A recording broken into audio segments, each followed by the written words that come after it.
बड़ी स्वागत है आप सभी लोगों का online study channel exam register में। आज के इस वीडियो में हम 7 अक्टूबर के सभी इंपॉर्टेंट करंट अफेयर्स को डिस्कस करेंगे जो हमारे सभी गवर्नमेंट एग्जाम्स के लिए इंपॉर्टेंट है।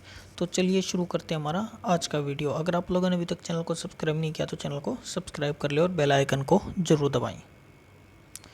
कल मैंने आप लोगों से क्वेश्चन पूछा था, पानी की कठोरता को दूर करने के लिए किस पदार्थ का उपयोग किया जाता है। तो इसका जो आपका सही आंसर हो जाएगा होगा बी, जियोलाइट का। तो पानी की वाटर की हार्डनेस को रिमूव करने के लिए हम लोग जियोलाइट का उपयोग करते हैं। आज का हमारा पहला क्वेश्चन है, किस संगठन ने प्रसार भारती के साथ नई कृषि प्रौद्योगिकी और नवाचार को प्रसारित करने और बढ़ावा देने के लिए एक समझौता ज्ञापन पर हस्ताक्षर किए। तो इसका जो आपका सही आंसर हो जाएगा वो होगा सी, इफ्को, IFFCO के द्वारा इसको साइन किया गया है।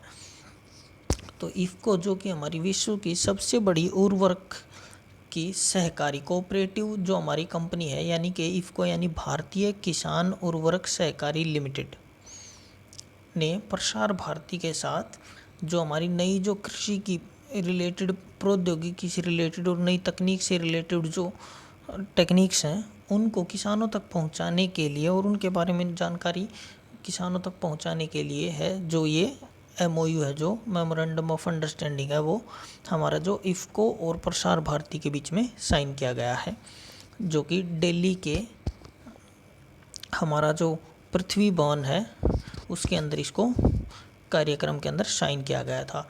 इस एग्रीमेंट के तहत जो प्रसार भारती का जो हमारा चैनल है DD किसान, जो कि किसानों के लिए जितने भी खेती से जुड़े हुए जो कार्यक्रम हैं उसके लिए जो हमारा डेडिकेटेड स्पेशल जो हमारा कृषि से रिलेटेड कार्यक्रम है जो कि प्रस्तुत करता है, तो उसके ऊपर 30 मिनट के जो प्रोग्राम्स हैं वो यहाँ पर दिखाए जाएंगे, जिनके अंदर जो हमारा नई टेक्निक्स का इस्तेमाल करने से रिलेटेड और जो नए नए तरीके हैं खेती करने के उनसे रिलेटेड है, जो कि यहाँ पर इंफॉर्मेशन है जो कि किसानों को दी जाएगी, ताकि वो जो हमारे किसान हैं वो एग्रीकल्चर के अंदर नई टेक्निक्स को जो इस्तेमाल से जो प्रोडक्शन है उसको बढ़ावा दे सकें और जिससे कि उनकी इनकम है वो बढ़ जाए और हम लोग सेल्फ डिपेंडेंट की भी तरफ जो कि अग्रसर हो जाएंगे। इसके अंदर जो हमारा जो DD किसान चैनल के ऊपर जो ये कार्यक्रम प्रसारित किया जाएगा, इसके अंदर लगभग हमारा जो 25 एपिसोड होंगे जो कि हमारे वो प्रसारित किए जाएंगे इसके अंदर। अगर बात की जाए प्रसार भारती की, तो देखिए जो हमारा प्रसार भारती है इसकी स्थापना 23 नवंबर 1997 के अंदर की गई थी, जो हमारे रिपब्लिक ऑफ इंडिया की जुरिडिक्शन के अंदर आता है, जिसका हेडक्वार्टर न्यू दिल्ली के अंदर है। अभी जो इसके चेयरमैन है वो डॉक्टर सूर्य प्रकाश हैं, जबकि जो हमारे जो CEO हैं इसके वो शशि शेखर वेम्पाती हैं। इसकी जो एजेंसीज़ की बात की जाए तो प्रसार भारती की जो हमारी ऑल इंडिया रेडियो और दूरदर्शन, ऑल इंडिया रेडियो पता ही होगा आपका, जो रेडियो से रिलेटेड जितने ब्रॉडकास्ट हैं वो चलाता है, जबकि दूरदर्शन है जो हमारा वो टेलीविज़न से रिलेटेड है जो कि प्रोग्राम्स चलाता है, देखता है। FCCI की बात की, IFFCO की बात की जाए, इफ्को की बात की जाए तो इसकी स्थापना 3 नवंबर 1967 के अंदर हुई थी। इसका हेडक्वार्टर दिल्ली के अंदर है। ये हमारा इंडिया के अंदर जो कि काम करता है। इसके जो चेयरमैन है अभी वो BS नकई हैं, जबकि जो हमारे इसके MD और CEO हैं वो डॉक्टर US अवस्थी हैं। ये हमारा जो फर्टिलाइजर से रिलेटेड जितनी प्रोडक्शन का काम है वो देखता है। अभी 2017 के अंदर बात की जाए तो इसका रेवेन्यू जो रहा था वो 20,788 करोड़ के आसपास जो हमारा इसका रेवेन्यू था। इसकी सब्सिडरीज़ की बात की जाए तो देखिए IFFCO Tokyo general insurance company हो गई, किसान इंटरनेशनल ट्रेडिंग FEZ हो गया, इफ्को किसान लॉजिस्टिक हो गई, इफ्को किसान संचार बाजार लिमिटेड हो गई, ये सब इसकी सब्सिडरी कंपनीज हैं। अगला क्वेश्चन है, सिटवे बंदरगाह किस देश में स्थित है। तो इसका जो आपका सही आंसर हो जाएगा वो होगा बी, म्यांमार के अंदर। तो सिटवे जो हमारा बंदरगाह है वो म्यांमार के अंदर स्थित है। अभी इंडिया ने म्यांमार के साथ एक समझौता पर हस्ताक्षर किए थे, जिसके तहत 2021 के अंदर तक जो हम लोग हैं जो सिटवे सीटवे बंदरगाह है, इसके हम लोग रख रखाव से रिलेटेड और इसको मॉडिफाई करने के अंदर जो हम लोग म्यांमार को मदद करेंगे, ताकि हम लोग जो है यहाँ से हम लोगों का जो सामान है उसको लाने ले जाने के लिए हम लोगों के लिए जो कि इसको ओपन करेंगे और इसको बड़े हब के रूप में डेवलपमेंट करेंगे, ताकि हम लोगों के जो नॉर्थ ईस्टर्न स्टेट्स हैं वहाँ तक हम लोग इजीली है जो यहाँ से हम लोग नेसेसरी आइटम्स हो गए जो भी हम लोगों का या फिर और भी फूड प्रोडक्ट से रिलेटेड जो भी सामग्री है उनको हम इजीली और जल्दी पहुँचा सकें। देखिए मैं आपको दिखा देता हूँ, ये देखिए ये हमारा इंडिया का यहाँ से कोलकाता से लेकर डायरेक्ट ये जो हम लोगों का सिटवे जो पोर्ट है म्यांमार के अंदर यहाँ तक है, जो कि हम लोग सीधा डायरेक्ट रूट जो कि एक बनाएंगे, ताकि हम लोग डायरेक्ट इंडिया और म्यांमार के बीच में डायरेक्ट जो हम लोग शिपिंग कर सकें, माल की ढुलाई कर सकें, जो कि लगभग 539 किलोमीटर की डिस्टेंस है। काफ़ी छोटा रास्ता है और जल्दी सामान की ढुलाई हो सकेगी। यहाँ से आप देख सकते हैं कि ऊपर रोड दिखा रखा होगा, देखो प्लेटवा से होते हुए जो हमारा कालाधन रिवर है, जो ये जो ब्लू वाला कलर है प्लेटवा तक जाता है हम लोगों का, सिटवे से बंदरगाह से प्लेटवा तक जो हमारा कालादान रिवर से रास्ते से होता हुआ जाता है और फिर प्लेटवा से सीधा डायरेक्ट हम लोगों का हाईवे जाता है जो हमारा आइजोल तक सीधा जाता है, जो कि हम लोगों का नॉर्थ ईस्ट स्टेट की हमारी कैपिटल है। तो हम लोग यहाँ से इजीली जो कि सामान पहुँचा सकते हैं। अगर हम लोग बाई रोड से बात करें, देखिए हम लोगों को ऊपर से घूम के आना पड़ेगा, बिल्कुल कोलकाता से होते हुए हम लोगों को असम से होते हुए मेघालय होते हुए हम लोगों को आना पड़ता है सामान के लिए, जो कि हमारा ट्रांसपोर्ट के लिए काफ़ी लंबा और टाइम कंज्यूमिंग भी है जो कि पड़ेगा। बट यहाँ से हम लोग है जो कि बहुत ही ईजीली और बहुत ही जल्दी है जो कि हम लोग सामान को पहुँचा पाएंगे। ये जो हम लोगों का रास्ता पड़ेगा ये तकरीबन लगभग 700-750 किलोमीटर के आसपास है जो कि हमारा रहेगा, और सामान की ढुलाई भी हम लोग जो है जल्दी से कर पाएंगे। और हम लोगों ने अभी जो इसका जो ये हम लोगों का जो हाईवे बन रहा है और ये जो हम लोगों का प्लेटवा जो हम लोगों का होते हुए जो जाता है सिटवे से प्लेटवा तक जो हमारा कालाधन रिवर वैली है, इसको हम लोगों को ये जो रिवर का जो रास्ता है इसको भी डेवलप करने के लिए हम लोगों ने अभी जो है म्यांमार को लगभग 2 मिलियन अमेरिकी डॉलर है जो कि देने की घोषणा की है।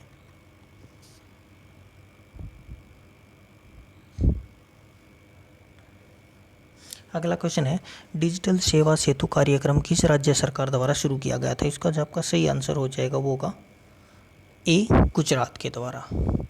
तो देखिए गुजरात गवर्नमेंट थी जो हमारी, उसके जो हमारे सीएम हैं विजय रूपानी जी, उनके द्वारा जो डिजिटल सेवा सेतु प्रोग्राम है जो कि लॉन्च किया गया था। इसके तहत क्या है कि जो हम लोगों की जो नेसेसरीज सर्विसेज होती हैं जो भी हम लोगों की, उनको हम लोगों को हर गांव के अंदर जो जितने भी घर होते हैं उनके डोर स्टेप तक घरों तक हम लोगों को उन सभी सेवाओं को पहुंचाने का जो कि इसके अंदर लक्ष्य रखा गया है। इसके अंदर हम लोग लगभग 20 सर्विसेज होंगी जो कि हम लोग डोर स्टेप के ऊपर प्रोवाइड करेंगे, जिनके अंदर जैसे कि राशन बनवाने से रिलेटेड होगी, जो भी सर्विसेज होगी वो वहीं पर प्रोवाइड की जाएगी और उनको वहाँ पर नहीं जाना पड़ेगा। इस योजना का हम लोगों का जो मेन मोटिव है वो हमारा हर गांव के अंदर एक तरह से कहें तो मिनी सेक्रेटरीट है जो कि डेवलप करने का लक्ष्य रखा गया है। इसी योजना के तहत जो हम लोगों का जो फाइबर नेट, जो हम लोगों का ऑप्टिकल फाइबर नेटवर्क है, हम लोग जो पूरे कंट्री के अंदर बिछा रहे हैं जिससे हम लोग गाँव को कनेक्ट कर रहे हैं, तो सभी गाँव को 100 Mbps की जो स्पीड है उसके साथ जो है ऑप्टिकल फाइबर नेटवर्क से कनेक्ट करने की योजना यहाँ पर भी जो है काम के अंदर चल रही है। ये जो सेवा सेतु प्रोग्राम थी गुजरात के अंदर 2016 के अंदर इसको लॉन्च किया गया था। गुजरात की जो कैपिटल है वो हमारी गांधीनगर है। अगला क्वेश्चन है, निम्नलिखित में से किसने 2020 के लिए भौतिकी का नोबेल पुरस्कार जीता? तो इसका जो आपका सही आंसर हो जाएगा वो होगा D, all of the above, उपरोक्त सभी ने। तो इस साल का जो हमारा 2020 का जो भौतिकी के लिए यानी कि फिजिक्स का जो नोबेल प्राइज़ दिया गया वो एंड्रियाज एम घेज और रोजर पेनरोज और हमारा रेइनहार्ड गेंजेल को दिया गया है। ये जो हम लोगों का 2020 का जो नोबेल प्राइज़ है दिया गया है इनको फिजिक्स के अंदर,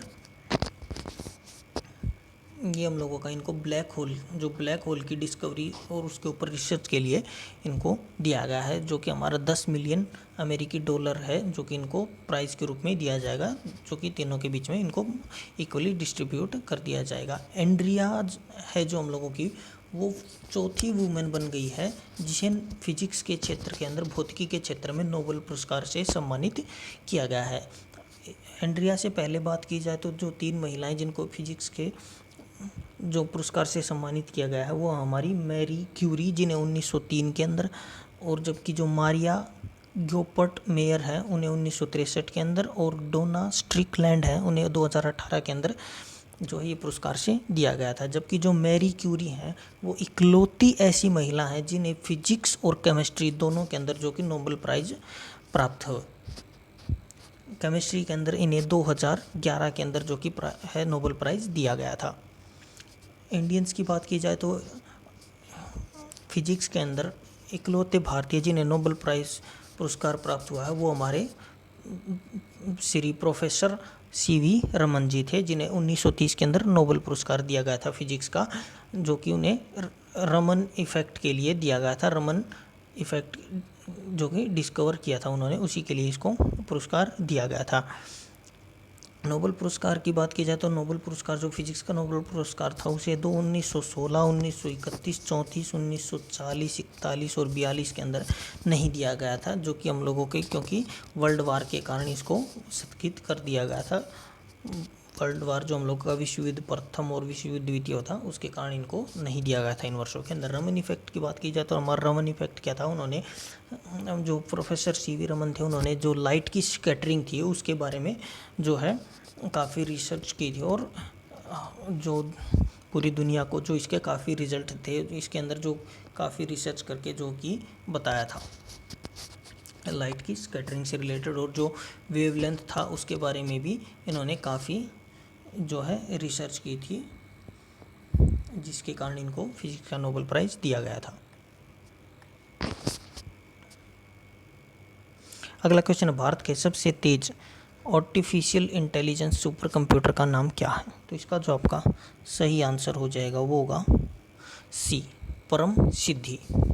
तो अभी इंडिया का सबसे फास्टेस्ट एडवांस कंप्यूटिंग जो है centre for development of advance computing यानी कि CDEC ने सबसे largest HPC artificial intelligence super computer है जो कि अभी कमीशनड किया है। ये हमारा एक हाई परफॉर्मेंस कंप्यूटिंग और आर्टिफिशियल इंटेलिजेंस से रिलेटेड वर्क को करता है।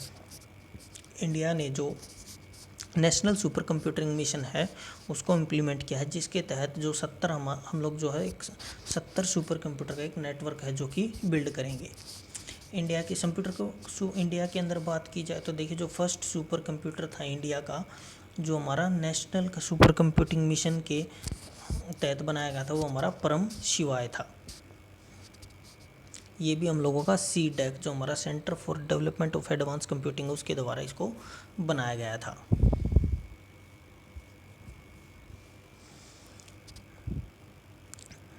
इंस्टीट्यूट की बात की जाए तो जो हम लोगों का IIT खड़गपुर है वो हमारा फर्स्ट इंस्टीट्यूट था जिसने हमारा सुपर कंप्यूटिंग फैसिलिटीज़ को जिसने प्राप्त किया था, जो हमारा नेशनल सुपर कंप्यूटिंग मिशन के तहत जहाँ पर सुपर कंप्यूटर हमारा इंस्टॉल किया गया था। सुपर कंप्यूटर को हम लोग दुनिया के अंदर जो उनकी स्पीड होती है उसके आधार पर ही उनको रैंकिंग्स के अंदर शो करते हैं।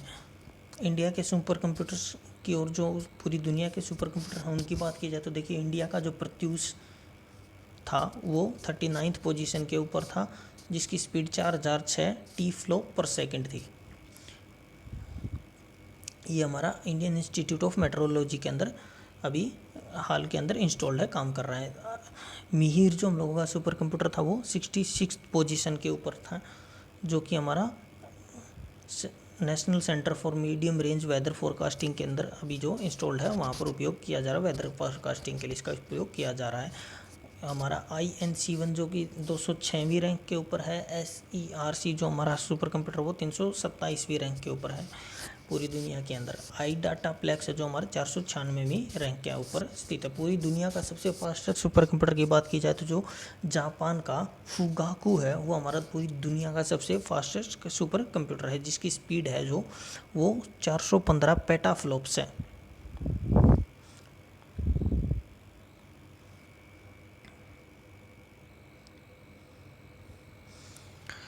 अगला क्वेश्चन है, न्यू कैलेडोनिया किस देश में स्थित है? तो इसका जो आपका सही आंसर हो जाएगा वो होगा बी, फ्रांस के अंदर।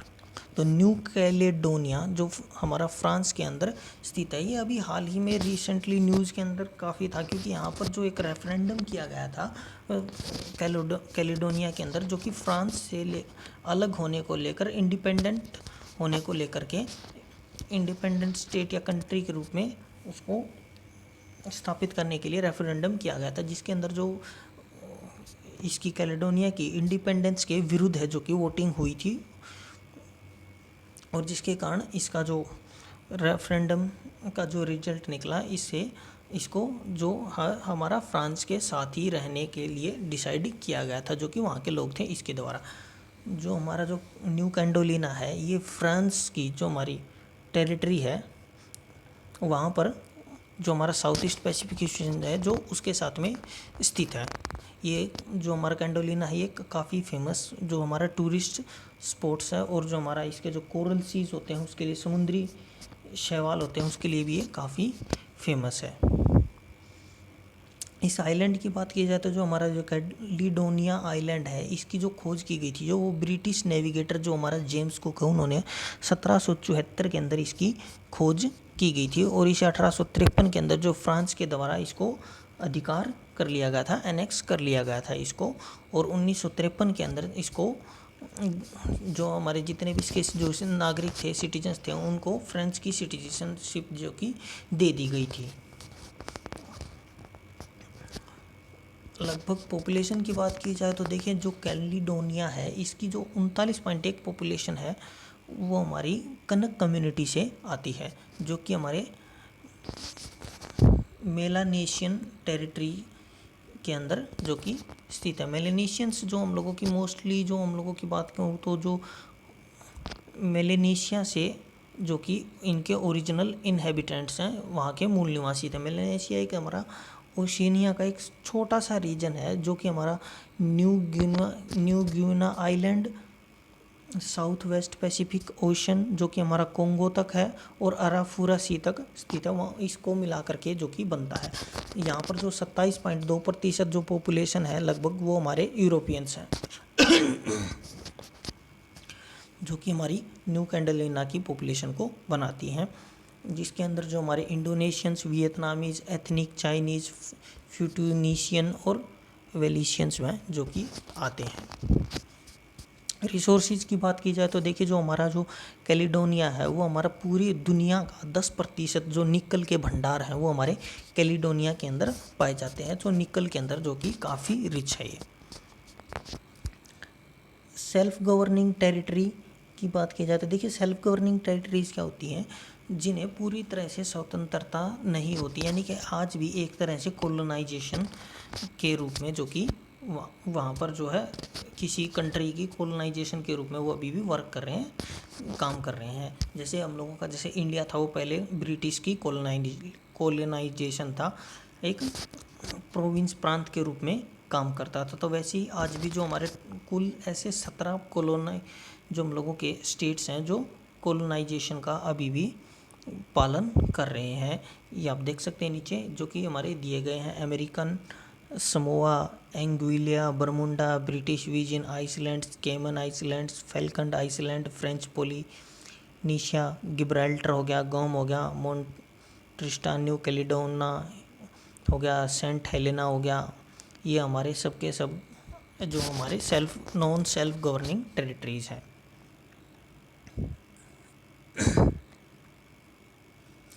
देखिए यहाँ पर इशू क्या है, इशू की बात की जाए तो जो हमारा कंट्री है न्यू कैलिडोनिया, ये हमारा यूरोपियंस और जो कनक पॉपुलेशन है उसके बीच में डिवाइडेड है। जो हमारे जो यूरोपियंस है वो तो चाहते हैं कि जो हमारा कैलिडोनिया है वो फ्रांस के साथ में रहे, जबकि जो कनक पॉपुलेशन है वो चाहती है कि ये पूरी तरह से इसको इंडिपेंडेंस घोषित कर दिया जाए। तो इसी के लिए जो हमारा एक 1988 के अंदर मेटिगनन समझौता था जो कि किया गया था कैलिडोनिया और फ्रांस के बीच में, जिसके अंदर जो सेल्फ डिटर्मिनेशन रेफरेंडम कराने की बात की गई थी, यानी कि अभी एक रेफरेंडम कराया जाएगा, लोगों से वोटिंग कराई जाएगी फ्रीली, जिसके अंदर गवर्नमेंट का कोई भी हस्तक्षेप नहीं होगा। तो उस वोटिंग के अंदर जो भी रिजल्ट नतीजा आएगा उसके हिसाब से इसको तय किया जाएगा। अगर जो जनता होगी वो फ्रांस के साथ रहना चाहेगी तो इसको फ्रांस के साथ रखा जाएगा। अगर इसके अगेंस्ट में वोटिंग की जाती है आधे से ज़्यादा तो इसको जो है इंडिपेंडेंट स्टेट का दर्जा दे दिया जाएगा। तो वहाँ पर जो है साइन एग्रीमेंट के अंदर कहा गया है कि भी जो आज से 1988 के अंदर एग्रीमेंट किया गया था इसमें कहा गया कि भी 10 साल के बाद ये रेफरेंडम कराया जाएगा। तो 1998 के अंदर जो था हमारा रेफरेंडम कराया गया और वहाँ पर नोमिया अकॉर्ड किया गया कि जिसके अंदर बताया गया कि भी ऐसे टोटल हम आपको 3 रेफरेंडम करने की है जो कि परमिशन देंगे। आप 3 बार रेफरेंडम करा सकते हैं। अगर 3 बार रेफरेंडम तीनों रेफरेंडम के अंदर जो है वो जो हमारे जो पॉपुलेशन है उसने अगर फ्रांस के साथ में वोट दिया तो ये हमारा जो परमानेंट रहेगा वो हमेशा के लिए फ्रांस के साथ ही जुड़ जाएगा और इसके बाद और रेफरेंडम नहीं होंगे। तो अभी जो ये हमारा 2020 का जो रेफरेंडम हुआ था ये हमारा 3rd रेफरेंडम था, तीसरी बार जो कि वोटिंग हुई थी और जो लोगों ने वहाँ के लोगों ने फैसला किया कि भी वो फ्रांस के साथ ही इसको कैलिडोनिया को रखने के लिए राजी हैं। अगला क्वेश्चन है, किस राज्य केंद्र शासित प्रदेश ने बायो डिकम्पोजर का उपयोग करने का निर्णय लिया है ताकि स्टबल बर्निंग का मुकाबला किया जा सके? तो इसका जो आपका सही आंसर हो जाएगा होगा डी, दिल्ली ने। तो देखिए अभी आपको पता होगा कि जो हर साल जो हमारा सर्दियों के अंदर जो त्योहारों का फेस्टिव सीजन होता है दिवाली के टाइम पर, तो हमारा पॉपुलेशन है जो कि काफ़ी ज़्यादा बढ़ जाता है। क्योंकि इस टाइम क्या होता है कि देखिए एक तो जो हम लोगों के जो पटाखे वगैरह होते हैं फायर क्रैकर्स वो काफ़ी इस्तेमाल किए जाते हैं, जिससे कि हमारा जो पॉपुलेशन भी अंदर काफ़ी बढ़ता है। और इस टाइम पर जो हम लोगों का जो हमारे आसपास के स्टेट हैं जैसे हरियाणा हो गया, यूपी हो गया, पंजाब हो गया, राजस्थान हो गया, यहाँ पर जो स्टबल बर्निंग है जो कि काफ़ी की जाती है, यानी कि जो हमारे फसल अवशेष होते हैं उनको जला दिया जाता है ताकि जो कृषि की भूमि को नई फसल के लिए तैयार किया जा सके। तो उससे क्या होता है कि जो पोल्यूशन का लेवल है वो काफ़ी बढ़ जाता है, क्योंकि जो स्टबल बर्निंग करने पर जो हम लोगों का जो धुआं होता है, पोल्यूशन होता है, वो सारा का सारा ऊपर उठता है। और वो क्या होता है कि देखिए इस टाइम पर क्या होता है हम लोगों का जो मानसून होता है वो वापस जाता है। तो जो हमारी हवाएं होती हैं वो पाकिस्तान की साइड से हम लोगों की बांग्लादेश की तरफ है जो कि हम लोगों की ही चलती हैं, यानी कि वेस्ट टू ईस्ट की साइड जो हम लोगों की चलती हैं। तो वो जो हमारा जो पोल्यूशन होता है और जो एसिड होते हैं उनको अपनी हवा के साथ जो है दिल्ली की तरफ है जो कि लेकर के आ जाती हैं। तो हमारा जो भी पोल्यूशन होता है वो दिल्ली के अंदर है जो कि वहाँ पर इकट्ठा हो जाता है, जिससे पोल्यूशन की प्रॉब्लम है जो कि काफ़ी ज़्यादा बढ़ जाती है। और ये हम लोगों का जो प्रॉब्लम है ये हर साल होती है लगभग। तो अभी गवर्नमेंट ने क्या किया है कि इसके लिए अभी पहले ही इन्होंने तैयारी शुरू कर दी है और इन्होंने जो इंडियन एग्रीकल्चर रिसर्च इंस्टीट्यूट है पूसा, उन्होंने एक लो कॉस्ट जो है स्टबल बर्निंग प्रॉब्लम से निजात पाने के लिए बायो डिकम्पोजर स्प्रे है जो कि इजाद किया गया है। इसके अंदर क्या है कि देखिए जो बायो डिकम्पोजर स्प्रे है इसको जो स्टबल होता है हम लोगों का अवशेष होते हैं फसल के उनके ऊपर जो है छिड़का जाएगा। ये क्या करता है कि इसको जब उसके ऊपर छिड़क दिया जाता है तो 30 दिन के अंदर ये उसको डिकम्पोज कर देता है और उसको एक तरह से कहूँ तो कंपोस्ट के अंदर बदल देता है। जो हमारी खाद होती है उसके अंदर जो है इसको बदल देता है, जिससे स्टबल बर्निंग करने की प्रॉब्लम भी नहीं रहती है। और हम लोगों को कृषि के लिए एक तरह से खाद है जो कि ऑर्गेनिक है वो भी प्राप्त हो जाता है। तो अभी गवर्नमेंट जो है इसको इम्प्लीमेंट कर रही है ताकि जो स्टबल बर्निंग है उसको कम किया जाए और पोल्यूशन से भी जो है निपटा जा सके। तो इसके जो योग किया गया था हम लोगों का प्रोसेस, तो इसके अंदर जो हम लोगों का इंडियन एग्रीकल्चर रिसर्च इंस्टीट्यूट है, जो हम लोगों का IARI, इन्होंने बताया कि जो इसके अंदर लगभग जो हमारा 700 एकड़ भूमि का जो स्टबल है, अवशेष है, फसल अवशेष है, उनको प्रबंधन के लिए, उनको डीकम्पोस्ट करने के लिए लगभग 20 लाख रुपए जो कि खर्च होगा। इसके अंदर जो मोस्टली जो खर्चा होगा वो हमारा जो प्रिपरेशन हो गया, ट्रांसपोर्टेशन की, स्प्रेइंग की कॉस्ट वो होती है। जबकि जो हम लोगों का बायो डिकम्पोजर है उसकी देखें तो आप लोग जो होती है वो बहुत ही कम होती है, पड़ेगी आपको उसकी कॉस्ट, वो हमारा बहुत ही सस्ता, इतना नहीं होता। लगभग हम लोग जो 20 रुपये का जो डिकम्पोजर स्प्रे है उससे हम लोग 30 दिनों के अंदर 1000 मीट्रिक टन है जो कि हम लोग वेस्ट को डिकम्पोज कर सकते हैं। तो आप देख सकते हैं 20 रुपये की कॉस्ट के स्प्रे के अंदर हम लोग 1000 मीट्रिक टन को वेस्ट को हम लोग डिकम्पोज कर सकते हैं। तो इसका जो हम लोगों का काफ़ी सस्ता एक जो कि प्रोसेस है और काफ़ी इफ़ेक्टिव है। इससे हम लोगों को जो रासायनिक खाद है वो भी किसानों को मिल जाएगी, तो गवर्नमेंट इसको भी बेच सकती है किसानों को, जिससे जो कि उसकी इनकम भी हो जाएगी। तो काफ़ी अच्छा इनिशिएटिव, देखते हैं बाकी इम्प्लीमेंटेशन के बाद पता चलेगा कि इसके क्या रिजल्ट्स रहते हैं। अगला क्वेश्चन है, क्वाड विदेश मंत्रियों की बैठक किस शहर में आयोजित की गई थी? तो इसका जो आपका सही आंसर हो जाएगा वो होगा ए, टोक्यो के अंदर। तो अभी जो क्वाड फॉरेन मिनिस्टर्स हैं उनकी मीटिंग टोक्यो के अंदर करवाई गई थी। क्वाड क्या है? क्वाड हमारा एक 4 कंट्रीज, देखिए नाम से ही पता चल जाता है, क्वाड का मतलब 4 होता है। 4 कंट्रीज़ का ग्रुप है जो कि हमारे इंडिया, जापान, अमेरिका और ऑस्ट्रेलिया से मिलकर के बना गया है।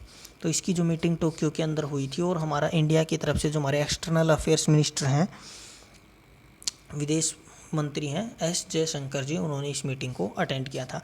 देखिए जो हम लोगों का ये जो क्वाड ग्रुप बनाया गया है, ये मोस्टली जो हम लोगों का जिसका जो मेन उद्देश्य है वो हमारा चाइना की जो ग्रोइंग जो पावर है उसको कम करने के लिए जो कि इसको बनाया गया है, उसको टैकल करने के लिए बनाया गया है। हम आपको पता ही होगा कि चाइना जो है वो पिछले काफ़ी समय से जो चाइना की जो पॉलिसी रही है वो क्या रही है कि भी जो अपने आसपास के जो एरियाज़ हैं उनको हथियाने के लिए, जो कि दूसरे ही ज़मीन पर कब्जा करने के लिए इसकी जो पॉलिसी रही है। और इंडिया के बीच भी जो हमारा काफ़ी टाइम से जो कि पीछे लगभग 6 महीने से चाइना के साथ है जो कि क्लैशेज चल रहे हैं और हमारा डिस्प्यूट चल रहा है, जो कि हमारा लद्दाख के अंदर पेंगोंग लेक है, जो हमारा वहाँ पर जो हमारा 4 फिंगर्स है एरिया है, वहाँ पर इसको लेकर के डिस्प्यूट चल रहा है। तो उसी को लेकर जो चाइना के इन्फ्लुएंस उसको कम करने के लिए ग्रुप बनाया गया। इसके जो इसके जो मेन क्या है, यहाँ पर जो मीटिंग हुई थी इसके अंदर जो मेन मुद्दे रहे थे, जो मेन पॉइंट्स रखे गए थे वो क्या थे कि भी इंडो पैसिफिक रीजन है जो हम लोगों का, उसके अंदर जो सिक्योरिटी चैलेंज को लेकर के यहाँ पर बातचीत की गई थी और फ्री, ओपन और इंक्लूसिव इंडो पैसिफिक रीजन है जो कि बनाने के लिए यहाँ पर चर्चा जो कि डिसीजन लिया गया था। इंडिया और जो ऑस्ट्रेलिया और जापान ने हैं उन्होंने इंडिया के अंदर जो है इस क्वाड के अंतर्गत जो काफ़ी इन्वेस्टमेंट करने का भी जो है यहाँ पर बोला गया है। और US आपको पता ही होगा, अमेरिका पिछले काफ़ी टाइम से जो है इंडिया को जो कि बढ़ावा कर ही रहा है, फेवर कर रहा है, क्योंकि वो चाइना का जो कि नहीं चाहता कि चाइना एक पावर के रूप में उभरे, इसलिए इंडिया को पिछले काफ़ी समय से जो कि सपोर्ट करता आ रहा है। चाइना की बात की जाए तो जो चाइना वो हमारा साउथ चाइना सी के अंदर जो कि क्लेम्स कर रहा है और चाइना के जो वहाँ पर जो जितने भी कंट्रीज़ हैं उनके साथ भी काफ़ी डिस्प्यूट रहा है, जो कि आइलैंड्स हो गए हमारे समुद्र के अंदर, साउथ चाइना सी के अंदर जो आइलैंड है उसको लेकर भी जो हमारे वियतनाम, मलेशिया, फिलीपींस, ब्रूनेई है, इनके साथ में ताइवान के साथ में जो कि चाइना का डिस्प्यूट काफ़ी टाइम से रहा है। जापान और चाइना के बीच के अंदर भी जो शिंकाकू आइलैंड है उनको लेकर के पिछले काफ़ी समय से डिस्प्यूट है जो कि चल रहा है। अगला क्वेश्चन है, विश्व का सबसे बड़ा वर्षावन कौन सा है? तो इसका जो आपका सही आंसर हो जाएगा वो होगा बी, अमेजॉन। तो जो दुनिया के सबसे बड़े रेन फॉरेस्ट हैं वो हमारे अमेजोन रेन फॉरेस्ट हैं। अभी ये जो हमारा देखिए यहाँ पर जो क्वेश्चन आया वो इसका रीज़न क्या है कि जो अमेजोन रेन फॉरेस्ट वो हमारे पिछले काफ़ी समय से न्यूज़ के अंदर रहे हैं, क्योंकि जो हमारा अभी यूरोप की जो एक रिसर्च साइंटिस्ट की टीम थी उन्होंने रिसर्च किया है और उन्होंने बताया कि जो हमारे अमेजोन के जो रेन फॉरेस्ट हैं वो धीरे धीरे सवाना की तरफ है जो कि चेंज हो रहे हैं, यानी कि रेन फॉरेस्ट से सवाना फॉरेस्ट के अंदर जो कि इनके अंदर बदलाव आ रहे हैं। और जो हम लोगों का अमेजोन का जो 40% फॉरेस्ट है जो सवाना के जैसा वहाँ पर एनवायरनमेंट है जो कि बन रहा है, जो कि काफ़ी चिंताजनक बात है, क्योंकि जो हमारे ग्रीन हाउस गैस का एमिशंस हो रहा है और जो हम लोगों का ग्लोबल वार्मिंग हो रही है लगातार टेम्परेचर बढ़ने के कारण, जिससे हमारी फॉल है वो भी वहाँ पर जो है काफ़ी कम हो गई है। तो इसकी वजह से वहाँ पर जो एनवायरनमेंट के अंदर काफ़ी चेंजेस हैं जो कि देखने को मिल रहे हैं, जो हमारी काफ़ी चिंताजनक बात है। क्योंकि आपको पता होगा कि जो अमेजोन रेन फॉरेस्ट है वो हमारे जो इकोलॉजिकल सिस्टम को सही रखने के लिए और जो हम लोगों का ऑक्सीजन है वो प्रोवाइड करने के लिए भी जो कि काफ़ी इम्पोर्टेंट है। सवाना की बात की जाए तो देखिए जो सवाना होते हैं हम लोगों के वो एक ऐसे फॉरेस्ट होते हैं जो हम लोगों के गर्मियों में तो वहाँ पर है जो कि वर्षा होती है वहाँ पर और जो कि वेट रहते हैं पूरा, जबकि विंटर्स के अंदर वो ड्राई रहते हैं। अब देखिए क्या होता है कि जब ये ड्राई रहते हैं तो यहाँ पर क्या होता है कि आग का जो है ख़तरा वो काफ़ी बढ़ जाता है, क्योंकि टेम्परेचर हाई हो जाता है यहाँ पर और उससे जो है फॉरेस्ट फायर काफ़ी देखने को मिलती है। फॉरेस्ट फायर जितनी ज़्यादा होंगी तो उससे जो हम लोगों का फॉरेस्ट को काफ़ी नुकसान होगा, तो वहाँ की जो हमारी फ्लोरा और फ्यूना है उसको भी जो है काफ़ी नुकसान देखने को मिलता है और हमारा इकोलॉजिकल सिस्टम के ऊपर भी उससे काफ़ी फ़र्क पड़ता है। सवाना जो घास के मैदान है जैसे कि हम लोगों के सूडान के अंदर जो है काफ़ी आपको देखने को मिलते हैं। अमेजोन फॉरेस्ट है जो हमारे दुनिया के पूरे सबसे बड़े जो है रेन फॉरेस्ट हैं जो कि माने जाते हैं। हमारा यहाँ पर हमारी लगभग 15,000 ट्री की प्रजातियाँ मिलती हैं और लगभग 390 बिलियन है जो कि हमारे इंडिविजुअल ट्रीज हैं कि यहाँ पर मिलते हैं। अमेजोन फॉरेस्ट की बात की जाए तो देखिए जो अमेजोन फॉरेस्ट का लगभग 2/3 हिस्सा जो हमारा ब्राज़ील के अंदर आता है। और आपको पता होगा कि ब्राज़ील के अंदर पिछले आपने न्यूज़ में पढ़ा होगा कि पिछले काफ़ी समय से जो हमारी फायर थी वो काफ़ी ज़्यादा बढ़ गई हैं। फायर के इंसिडेंट्स हैं, फॉरेस्ट फायर वो काफ़ी लगने लग गई थी, जिससे 2019 के अंदर भी लगभग 9500 जो नई फॉरेस्ट फायर थी इस रीजन के अंदर जो कि नोटिस की गई थी। और जो हमारा 2019 के अंदर 85% जो है इंक्रीज हो गया था फॉरेस्ट फायर के अंदर 2018 के मुकाबले के अंदर। इसके पीछे का जो हमारा जो मेन रीज़न था वो क्या था कि भी जो हम लोगों की जो ब्राज़ीलियन गवर्नमेंट है, जो ब्राज़ील के प्रेसिडेंट हैं जेयर बोल्सोनारो प्राइम मिनिस्टर हैं, उन्होंने कि जो उनकी जो पॉलिसीज़ थी इंडस्ट्रियल पॉलिसीज़ थी उनके कारण जो इनको काफ़ी नुकसान पहुंचा था अमेजन रेन फॉरेस्ट को। क्योंकि यहाँ पर जो उन्होंने एग्रीकल्चर माइनिंग होगी, लॉगिंग ऑपरेशंस हो गए और जो इंडस्ट्रियल पर्पज़ के लिए भी जो यहाँ पर काफ़ी फॉरेस्ट को क्लियर किया गया था, तो उसी के कारण जो यहाँ पर है टेम्परेचर है जो धीरे धीरे बढ़ रहा है और यहाँ पर फायर के इंसिडेंट्स हैं जो कि काफ़ी देखने को मिल रहे हैं।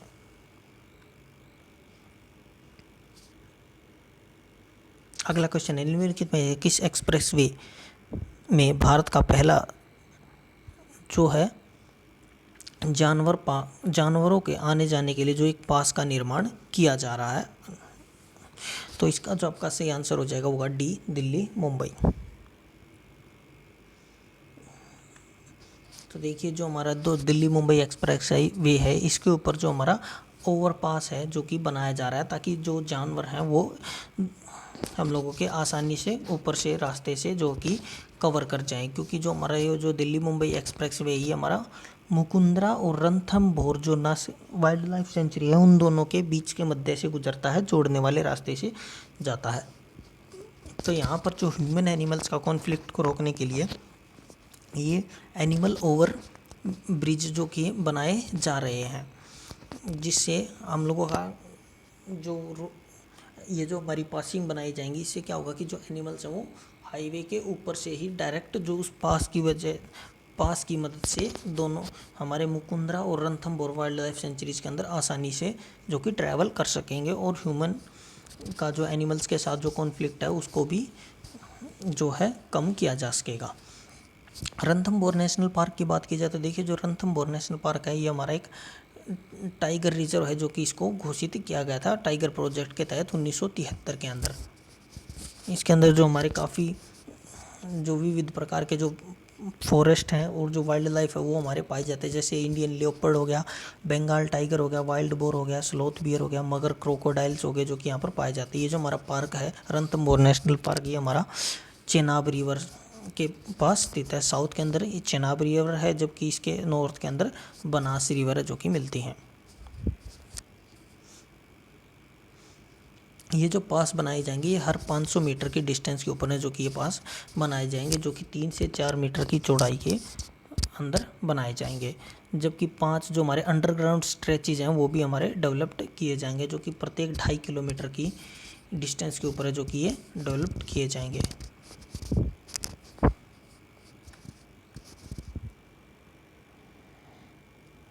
आज का हमारा क्वेश्चन ऑफ द डे है बोमडीला पास या बोमडीला दर्रा किस राज्य में स्थित है। तो इसका जो आपको आंसर है वो कमेंट बॉक्स के अंदर बताना है। तो ये था हमारा आज का वीडियो। आशा करता हूँ आपको पसंद आया होगा। अगर आपको वीडियो अच्छा लगा तो लाइक करें, शेयर करें और सब्सक्राइब करें और हमसे जुड़े रहने के लिए और लेटेस्ट वीडियो से नोटिफिकेशन को प्राप्त करने के लिए बेल आइकन को ज़रूर दबाएँ। तो आज के लिए बस इतना ही। मिलते हैं कल के सेशन के अंदर सुबह 7 बजे। तब तक पढ़ते रहिए और सुरक्षित रहिए।